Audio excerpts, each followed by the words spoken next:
Barramundi is Australia's most iconic sport fish, found primarily in the northern half of Australia and in coastal areas from the Persian Gulf throughout Southeast Asia and into Papua New Guinea. Barramundi is highly sought after for both its sporting qualities and its taste. They live in a variety of freshwater and inshore habitats including lakes, rivers, and coastal areas. They can survive and thrive in fresh and saltwater but can only breed in saltwater. The ones living in lakes tend to get heavier and have more girth relative to their length than their saltwater cousins. Barramundi can be fished in a variety of different ways in a variety of different habitats, which probably explains a lot of their popularity. They are a popular food fish and are harvested both recreationally and commercially. Welcome to this fish channel. Watch the full video to learn more about how to catch a barramundi fish. Barramundi looks and acts very similar to the snook of North America. They attain a maximum size of over 100 pounds, although fish that size are extremely rare. Any fish over approximately 15 pounds is likely to be a female, as these fish change gender as they get older in many cases. They can be handled with relative ease as they do not have large teeth, but you do have to watch out for the spines they have both on top, near the anal fin, and near their gills. Barramundi tackle. The type of tackle that you use will depend on how you are pursuing them. When fishing for larger fish close to timber or another cover, obviously heavier tackle is in order. If you are fishing for them in sandy areas near a river mouth with no snags, then you can get away with largemouth-based type tackle. A leader of at least 30 pounds is recommended in most instances, as their small raspy teeth can wear through a lighter leader during the course of a fight.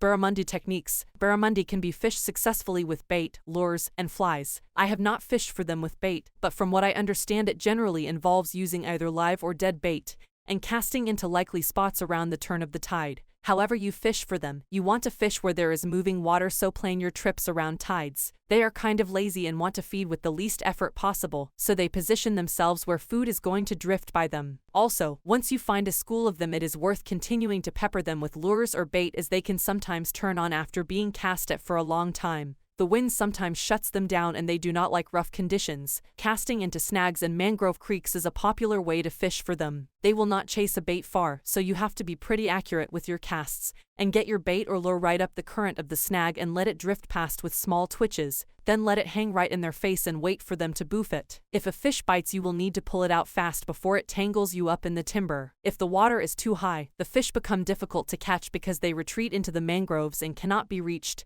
Plan your trip accordingly. If you are forced to fish in high water, you can try poppers or Zara spooks fished at the edges of the snags, and you may coax some fish out with the commotion. Trolling is very popular for barramundi. You can increase your odds a lot by trolling slowly and giving lots of twitches and pauses to the lure, especially when you think it is in the zone the fish are in. Many times fish cannot resist a lure that is twitching right in front of their face. Barramundi lures. A whole host of lures work in different situations. I had some success with the Xeric prawn, the Heddon Zara spook, the Barra Classic, and the Halco Scorpion. Whatever lure you use, make sure you give the lure some pauses, and Barra will not typically chase a fast-moving lure for any distance. Barramundi bait. I have not fished for them with bait, but I understand that they will take live or dead prawns, mullet, or other bait fish. For big ones, a live mullet is popular. Prawns are a good choice for numbers. What's the best time to catch barramundi? One of the many things about barramundi is that they're catchable all year. However, the best time to land a barra is during the wet season, from November to mid-May. The dry season, which lasts from mid-May to mid-August, isn't as productive. If you want to get the most out of your hunt,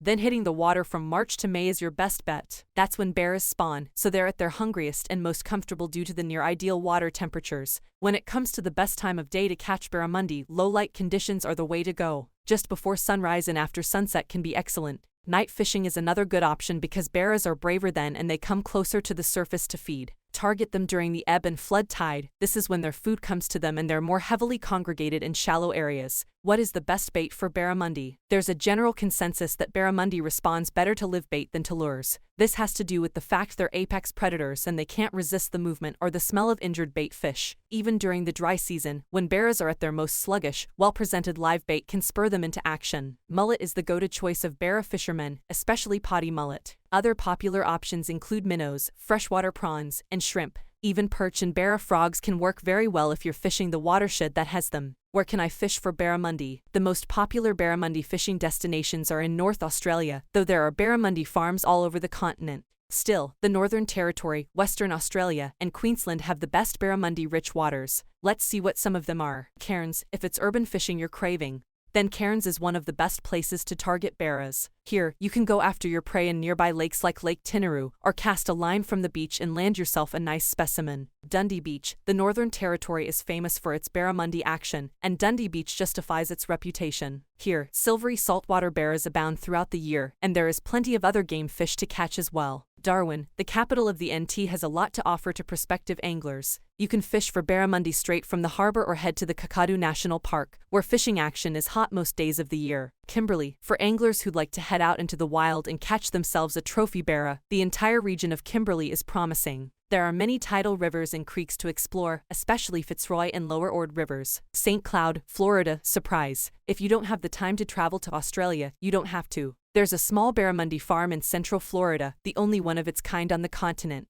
If you're reading this from the US, you know where to go. Subscribe to our channel to keep up with new content. Your subscription, support, and feedback are much appreciated.